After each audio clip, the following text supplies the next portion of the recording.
Hello, and welcome to lesson one of research methods in psychology. I am Wisdom, your host and tutor for the channel. In today's lesson, we'll try to understand the concept of research in psychology. We'll define some key terms in research, and then we'll look at some types of variables in psychological research. And one thing is that though the channel is for lessons or topics in psychology under various courses. This particular course, research methods in psychology, the topics we'll be treating, you'd find that it transcends just psychology. So people from different course areas would also have the same thing happening when it comes to research methods in that particular program.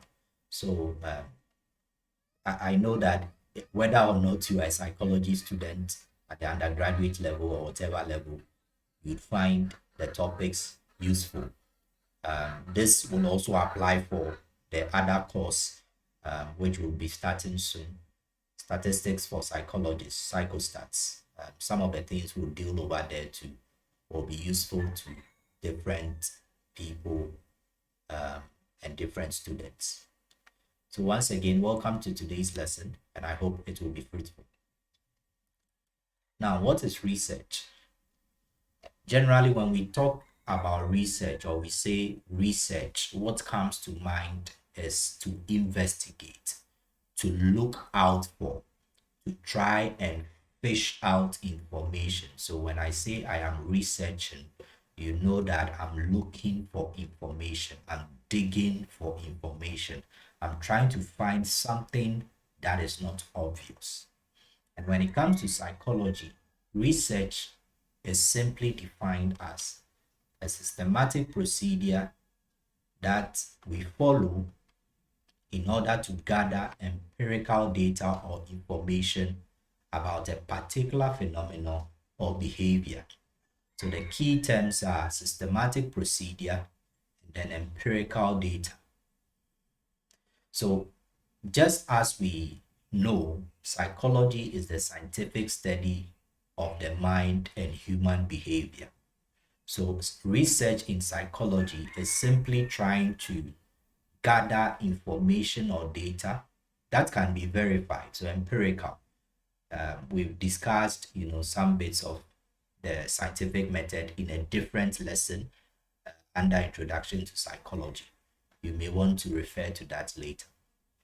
But in line with the goals of psychology, research is to gather information that we can verify by replicating whatever study that was done. So it gathers empirical data or information through a systematic procedure, the scientific method.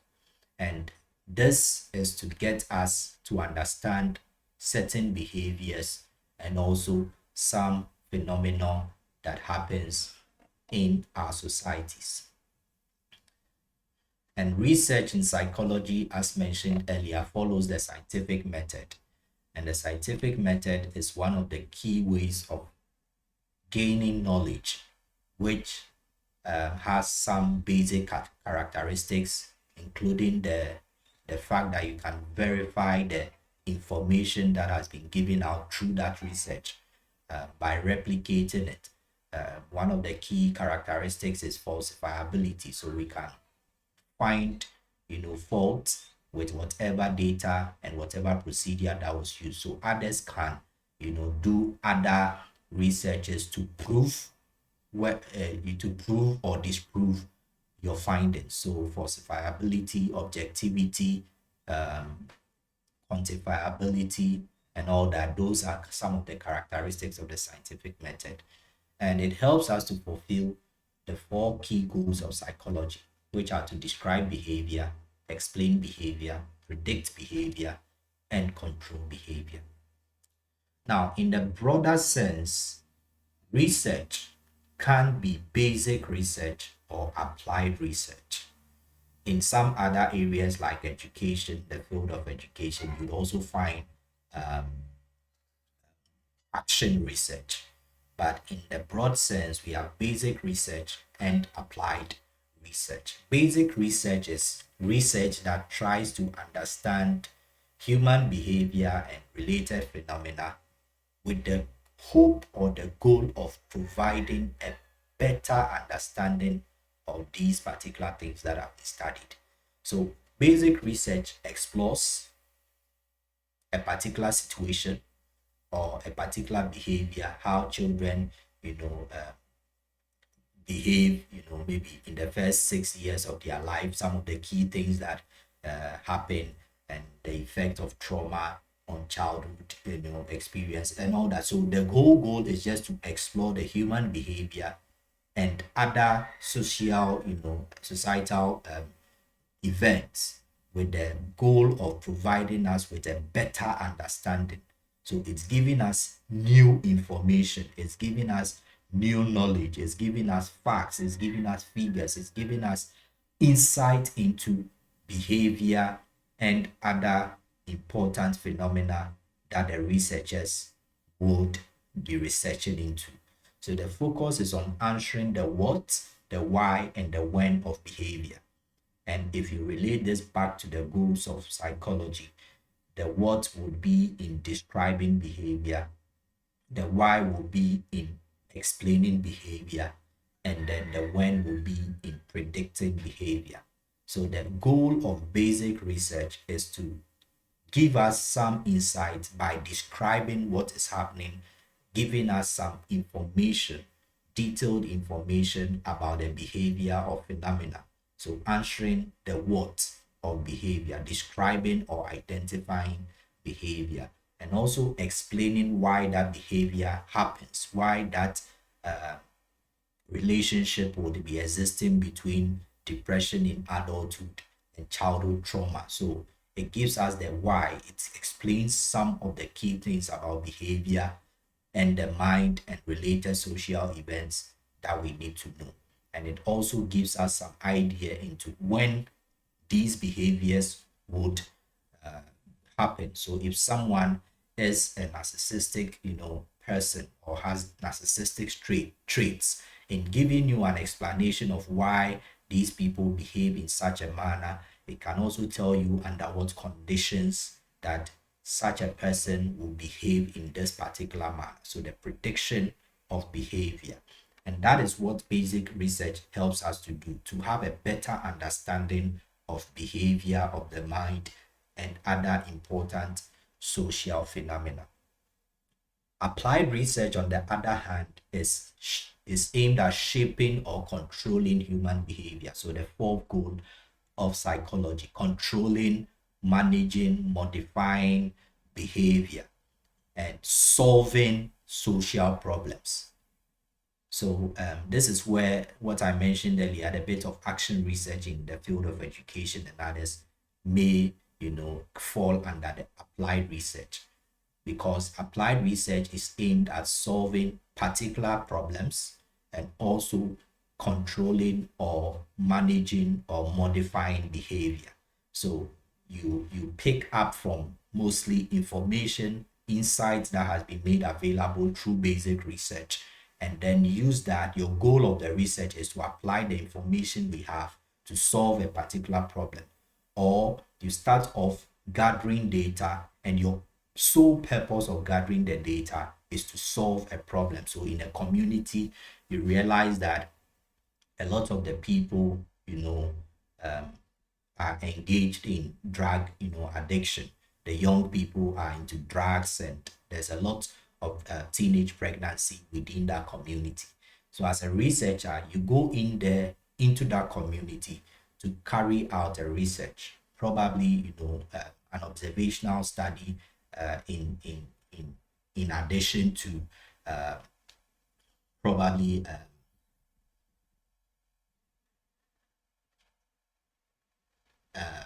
probably a narrative, study as well. So you are doing probably a qualitative study and you want to merge observational methods with a narrative, approach where you get the people to tell you their story from their childhood, their bring in, give you narratives, basically. And sometime later we'll go into the types of qualitative, quantitative research and all. But if you go into that community to gather such data with the sole purpose of helping to change that behavior that is wrong, that addiction issue there, to help resolve it, that is your sole goal of doing the research, then we'll say that you are doing applied research. So you may have gone in there to, first of all, gather information that gives you a better understanding of the situation. That would have been basic research. But in addition to that, you are not just trying to give us the what, the why, and the when of behavior. You are also trying to manage or control or resolve the particular specific issue that your research is focused on. So that is the difference. Basic research is about giving insight or helping us to understand certain behaviors better. And applied research is about helping us to control or modify or shape particular behaviors or social problems. So it answers the question how, the how of behavior. And once we understand the how of behavior, you can modify it depending on whichever orientation you come from. So in later lessons, we'll talk about the behaviorists and how they explain behavior, explain personality, and how they change behavior, psychoanalysis, and a number of them. We can also classify research as either quantitative research or qualitative research. And quantitative research is focused on data that is figurative. You can quantify it in terms of numbers. You can manipulate it in terms of numbers and figures. So the whole goal of quantitative research is to answer the question what and when. So going back to the goals of psychology, the what, describing behavior, and then the when, predicting behavior. So it seeks objective information. Objective meaning that we assume there is a central truth. There's a central information that exists, and we present that to people for them to choose their options.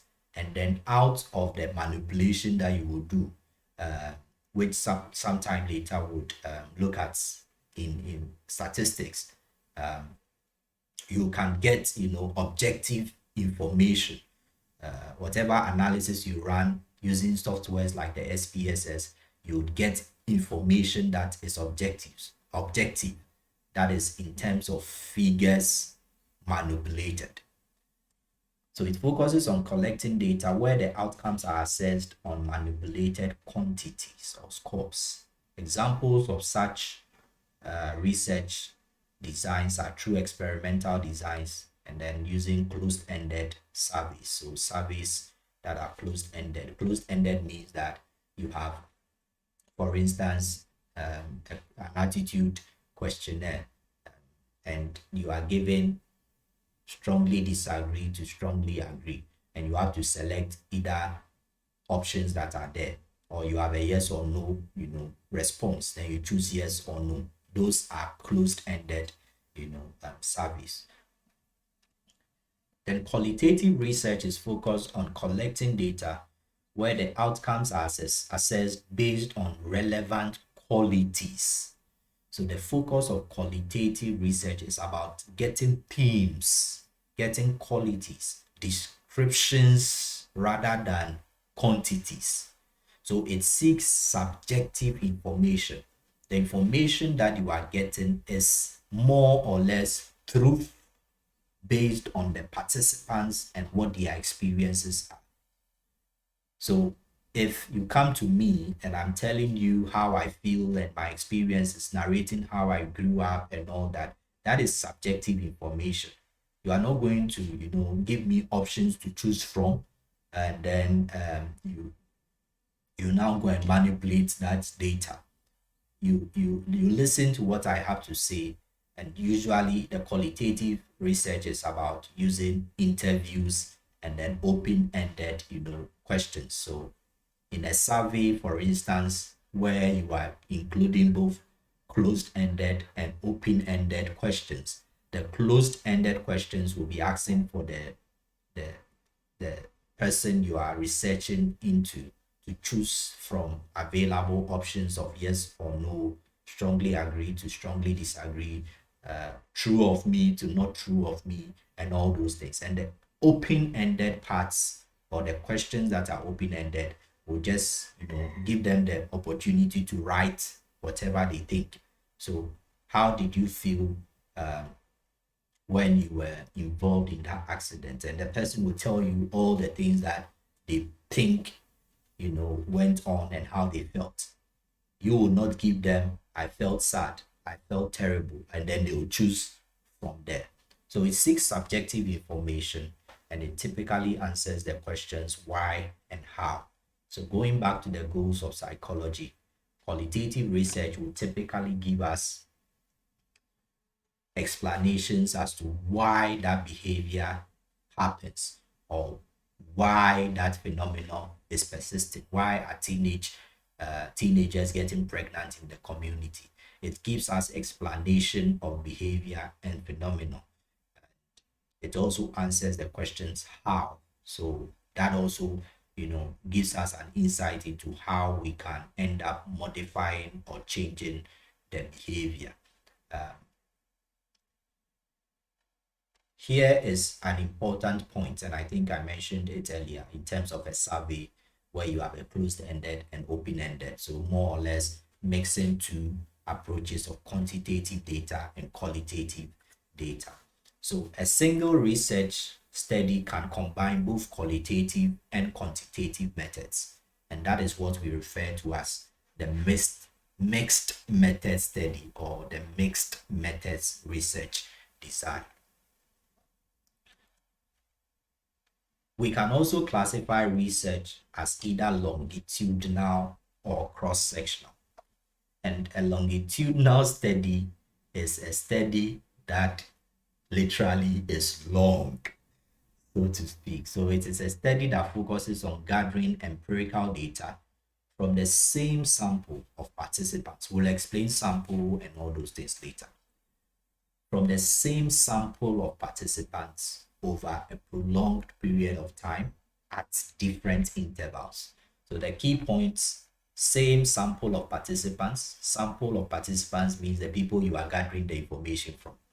So from the same sample of participants over a long period of time, prolonged period of time. So maybe a 1 year period, 6 months period of time at different intervals. So I collect data at in the first month of the year, I collect it in the second quarter of the year, and the last quarter of the year. So different intervals over that period of time.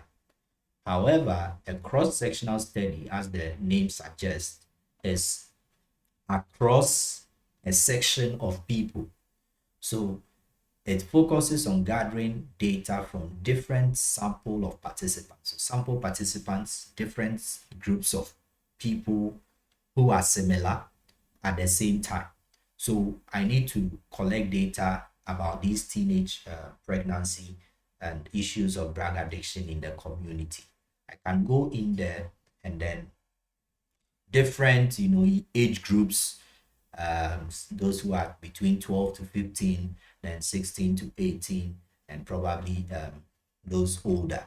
So these are different groups or different sectors of that society who are also experiencing the same issue. So I collect information from these different categories of teenagers, those who are early part of their teenage years or early part of adolescence, and then latter part of adolescence. And then I can compare how the experiences are across these different groups of early adolescents and later or older adolescents. That's a cross-sectional study. I'm doing the data collection at the same time, but from different sets or categories or sections of the same population. If it were a longitudinal study, I would come into that community, and my focus is on adolescents. So all the adolescents that I can uh, get information from, I interview them or I give them questionnaires. I get my information.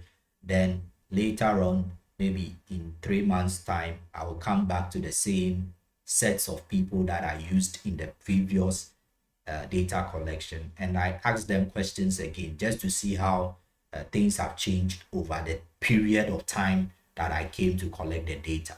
Then if there's any intervention I give it again. Then 3 months later, after that, I can come back again to check up, collect data from the same group of people, the same participants that I used previously, and then I see how things have progressed along the times that I gave as the interval.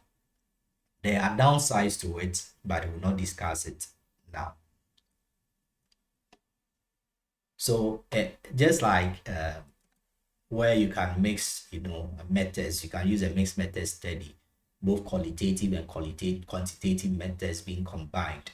You can also have a research where they are using both the longitudinal approach and the cross-sectional approach together. So researchers may begin their studies with a cross-sectional study just to observe differences. So in the first instance, I want to see whether there are differences in the experiences of younger adolescents and older adolescents. So 12 to 15, 16 to 18. I want to compare and see there are differences in the reasons why they are, into drugs, and why maybe teenage pregnancy is prevalent among these girls, whether young adolescents or older adolescents. And then once I get that information, I want to see whether there will be changes over time. So then the researchers will proceed with a longitudinal study to observe changes in the long term. So now my focus has moved from comparing the differences in these two sections that I collected data from at the same time to looking at, okay, now if I give them an intervention, if I educate them, I provide them with some key interventions. Now let me see, in 3 months' time, I want to see whether there will be changes in that particular community when it comes to the teenagers and their drug related behaviors or issues of sex, and all that. So now I'm moving from doing a study where I collected data at the same time from different sects of people of the same population to doing a study over a longer period of time to see whether there are changes that will happen over that period of time. I hope that is clear.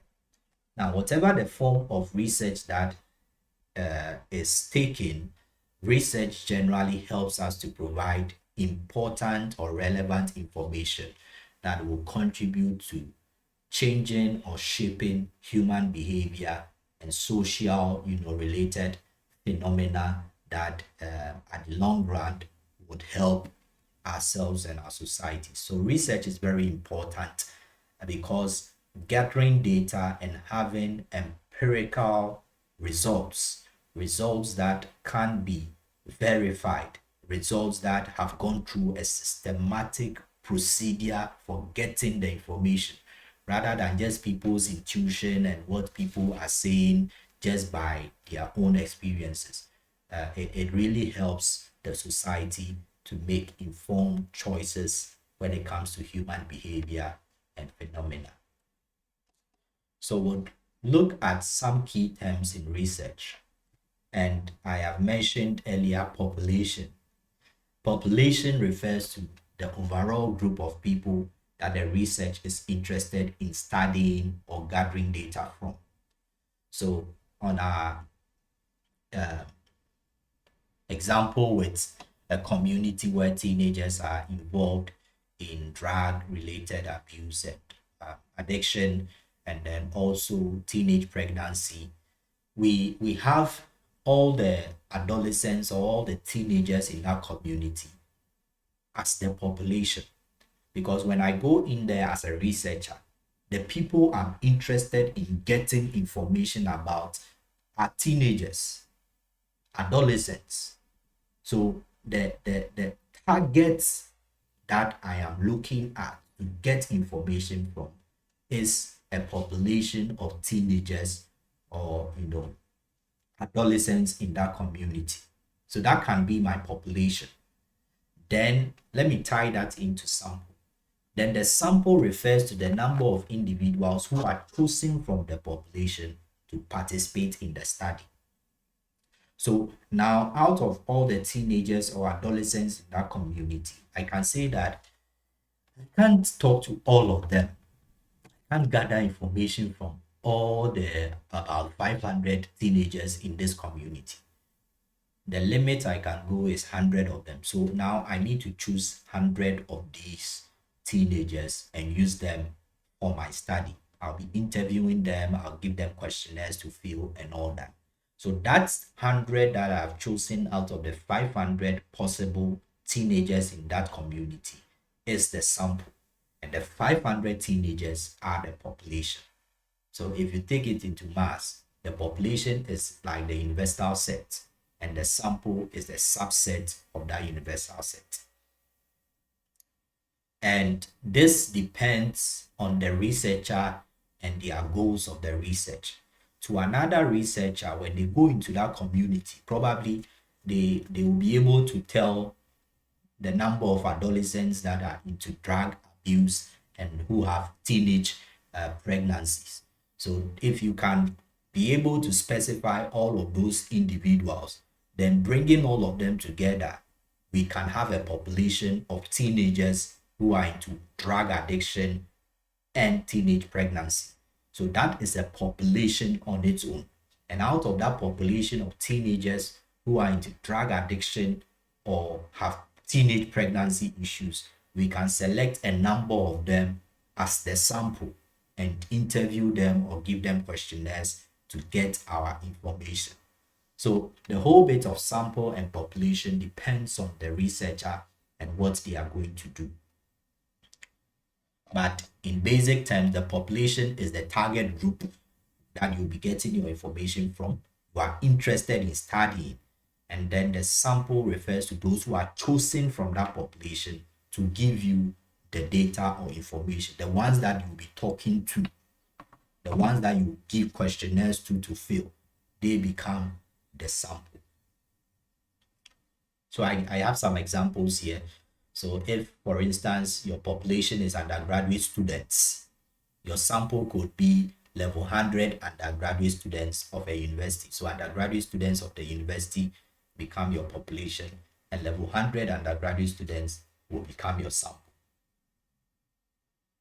If your research is about divorcees in a particular country, then 30 divorcees from that country can become your sample. Basically, that's what's happening. If I want to research into the experiences of mental health professionals across the world, I can't interview all mental health professionals across the world. So I can do a sampling procedure that can get me maybe one or two professionals, mental health professionals from across the various continents, and then I use that for my study, or at least one mental health professional from every country possible that I can reach, and then use that from my study. So basically, that's what is playing out. That is what is playing out. In a different lesson, probably for when in statistics for psychologists, or I think a different lesson under research methods would talk about sampling techniques. Sampling techniques. The next term we'll talk about is a variable. And when we say variable or variable, this refers to any quantity or quality that is of interest to the researcher that varies across people or situations. So it's basically an element or a construct. It's like a target element about the person or the situation that you want to research or investigate. And across different people and different situations, that element that you are targeting varies. It is different from one person to the other or one situation to the other. So that's why it's called a variable, because it varies or is different when it comes to different people and different situations.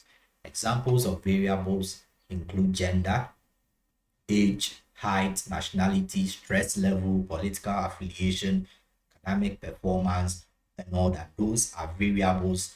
These are things that you want to target in your research, quantitative or qualitative, whatever it is. Those are the things that you are interested in. So I want to see if there are gender differences when it comes to the teenagers and their addiction problems. Are there differences? Are more males into addiction than females? Are there age differences? So the earlier bit about younger adolescents and older adolescents, that's an age-related, comparison. So the variable is any quantity or quality of interest to the researcher that varies across people and situations.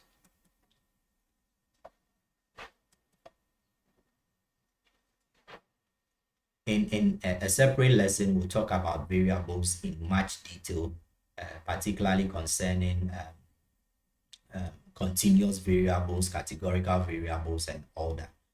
So, but what are some of the types of research variables when it comes to psychology and elsewhere as well, research methods? The first one is independent variable, and the independent variable and dependent variable are the popular ones, really. The independent variable is what is referred to as the cause or predictor variable. It is that quantity or quality that helps you to tell what will be happening, in a different variable, which is the dependent variable. So it causes a change in another variable. It causes a change in another person, causes a change in another situation or another element or quantity. So the cause or predictor in a study is referred to as the independent variable. It is independent because it does not change because someone else or another variable is affecting it. It is rather the one who is affecting other people. It is rather the one that is causing a change in another person or another variable. So it is independent. And then the dependent variable is the outcome or response variable in the study. So it is that variable that the independent variable is changing or causing a change in or predicting a change in. So for example, let's assume I want to do a study and my goal is to look at age-related differences in teenage pregnancy, like we mentioned earlier. The assumption here is that there is a factor that will predict whether they will become pregnant or not. The teenagers will become pregnant or not. And that is why I am trying to compare early adolescents, 12 to 15, and older adolescents, 16 to 18 or 19. So the independent variable in this research of mine will be age, because age will be predicting an outcome, and the outcome is the pregnancy or teenage pregnancy.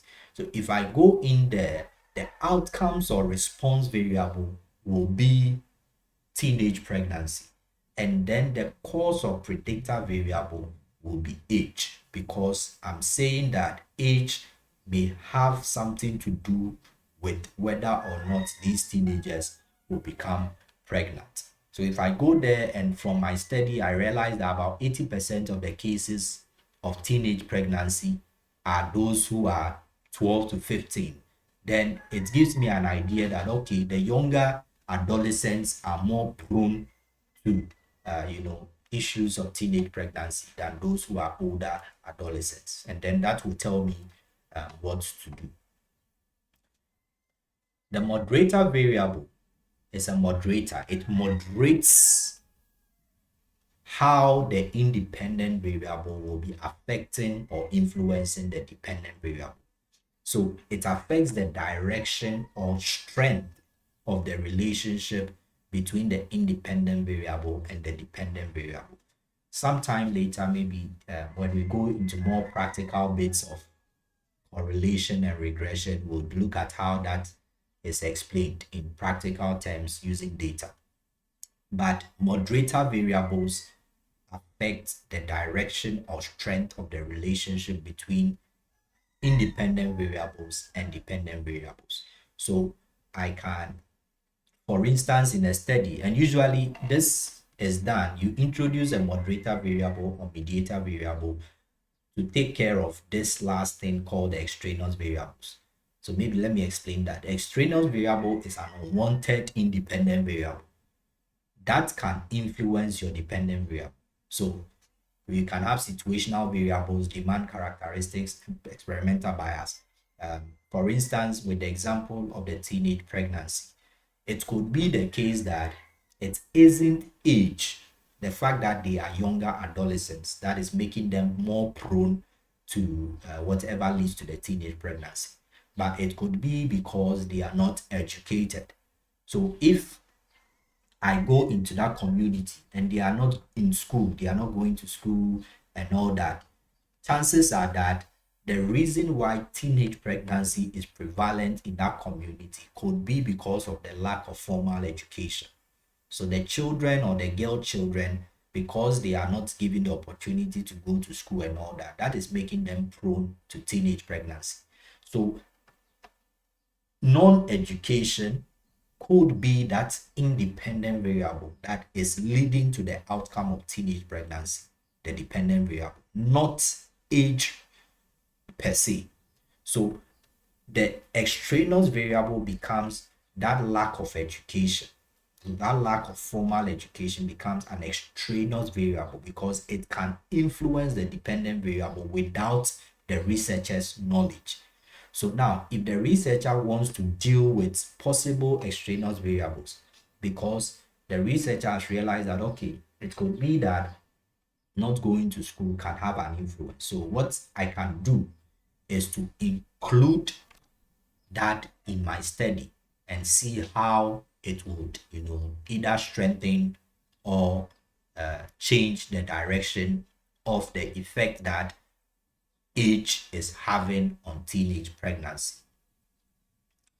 So the moderator variable in the study, I can include lack of education by making sure that in my study, I am doing the study, probably comparing those who are going to school, teenagers who are in school, they are going to school, but still they got pregnant, and look at those who are early adolescents and older adolescents but are going to school, and those who are early adolescents or older adolescents but are not going to school.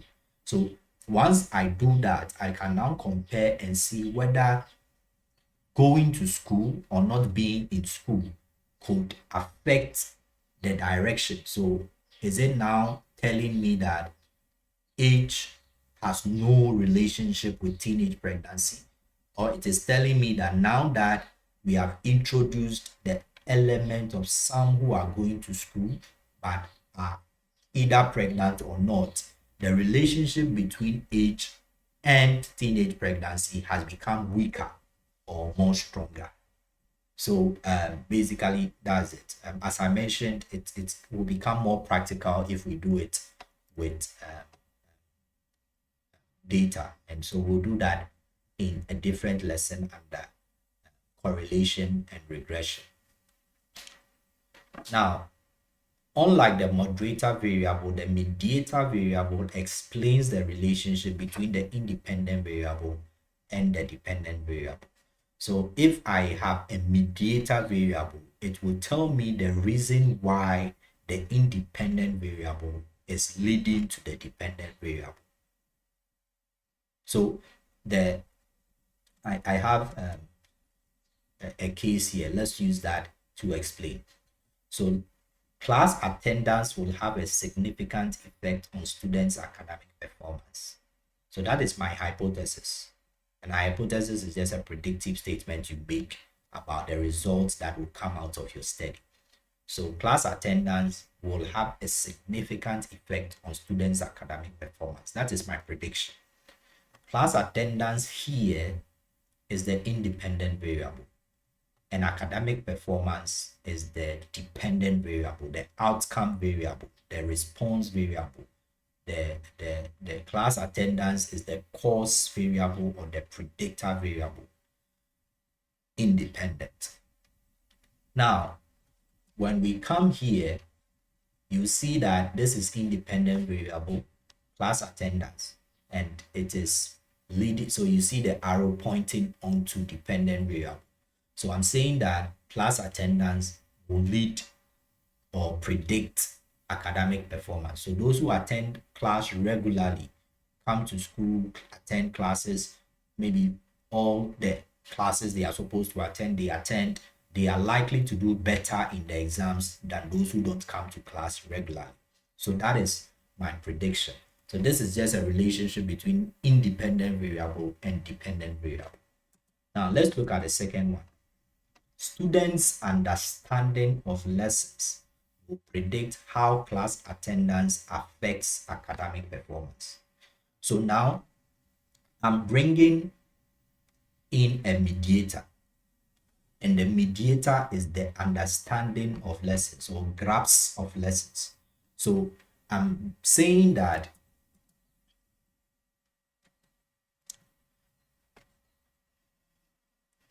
this is my independent variable, class attendance. It has a direct relationship in the first hypothesis with the dependent variable, which is academic performance. But I'm saying there's a possibility that if the students come to class regularly and they understand the lessons, the knowledge they get from the lessons, they get it well, then that would mean that they will perform better in the final exams. So it is not just class attendance that will lead to academic performance being high or low. So if before this, if I hadn't added it to my research, lesson knowledge or grasp of content would have been an extraneous variable, because some people may be coming to class. The reason why they perform well academically is not because they come to class regularly, but because when they learn or they come to class, they understand what is taught. So a researcher may be making this conclusion that class attendance is positively related to academic performance, and may be wrong, because lesson knowledge will be an extraneous variable. So instead of allowing that lesson knowledge to have an effect on your dependent variable without you knowing, I introduce it as a mediator, so that now class attendance will pass through lesson knowledge and then predict academic performance. So lesson knowledge will help explain why class attendance improves academic performance. So if you come to class and you understand the lessons, then you will perform better. If you come to class and you don't understand the lessons, you will not perform better. So the moderator variable, the mediator variable, explains the relationship between your independent variable and the dependent variable. Because now, if I make that prediction that class attendance has a positive impact on academic performance, whatever is happening can be explained by the fact that they understood the lessons that they attended the class for. So that if at the end of the day, I see that some of the students didn't come to class regularly, but they are performing academically well, that can be explained by the fact that though they didn't come to class probably as regularly as the others, the time they came to class or the extra class they had, they were able to understand the topics, and that explains why they performed better.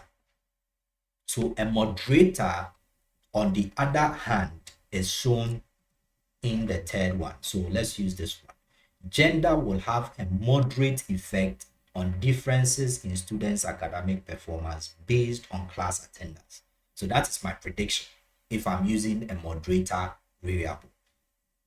So now I'm saying that There's the independent variable, which is class attendance, and it predicts your academic performance.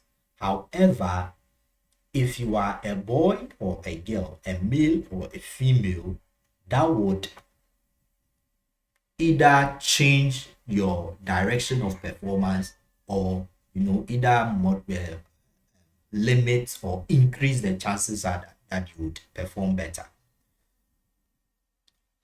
Sometimes differentiating the moderator and mediator is a bit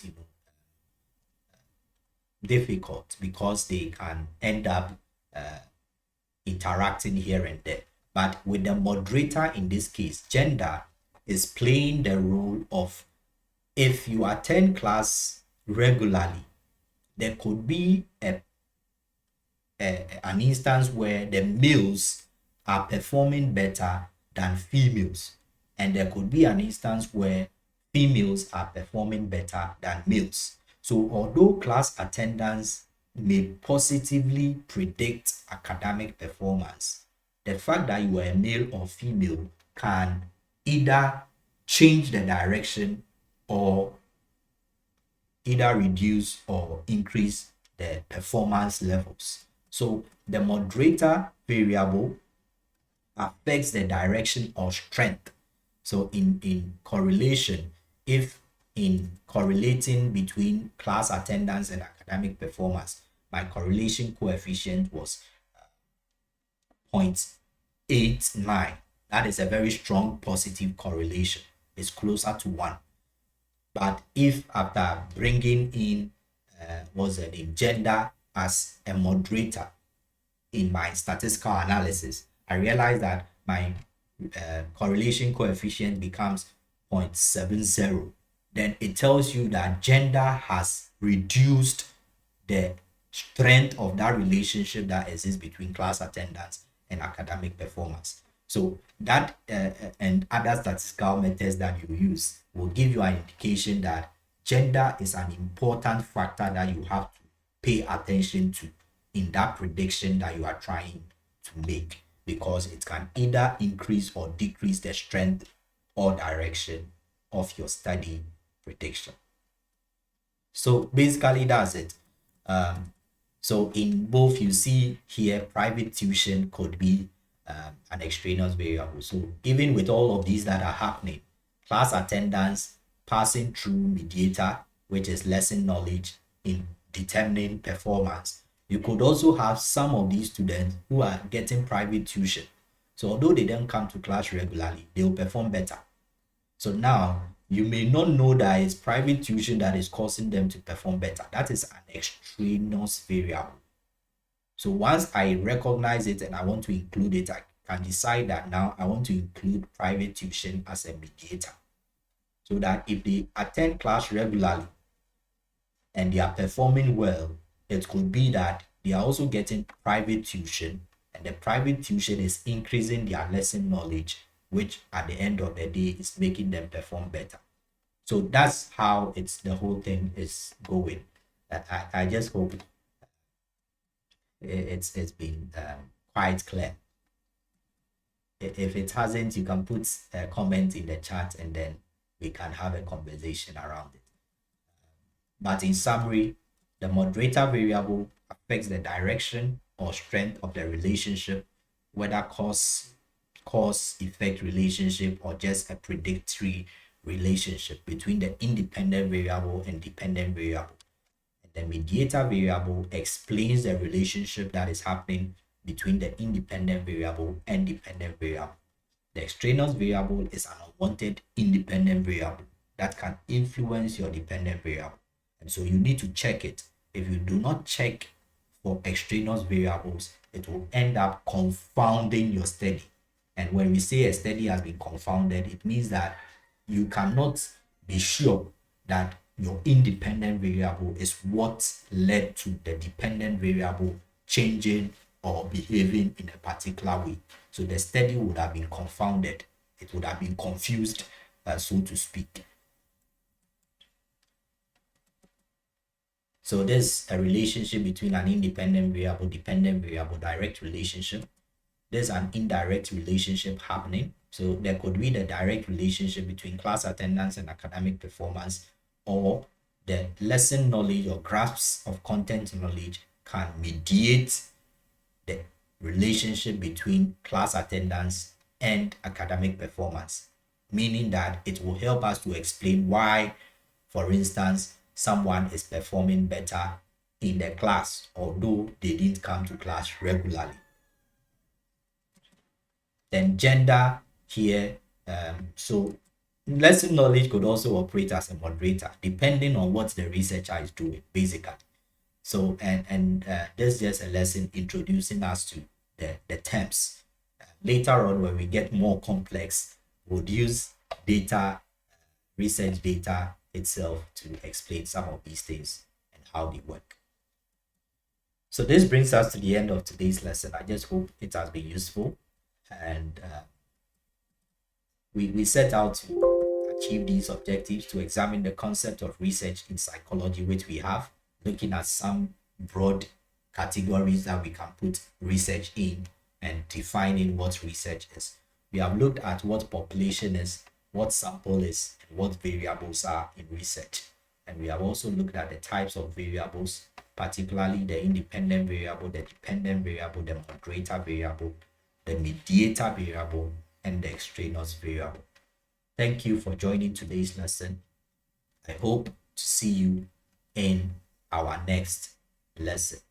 Before then, stay safe, and I hope that if you found this lesson useful, you'd subscribe to the channel, like the video, and share it to others. Bye-bye.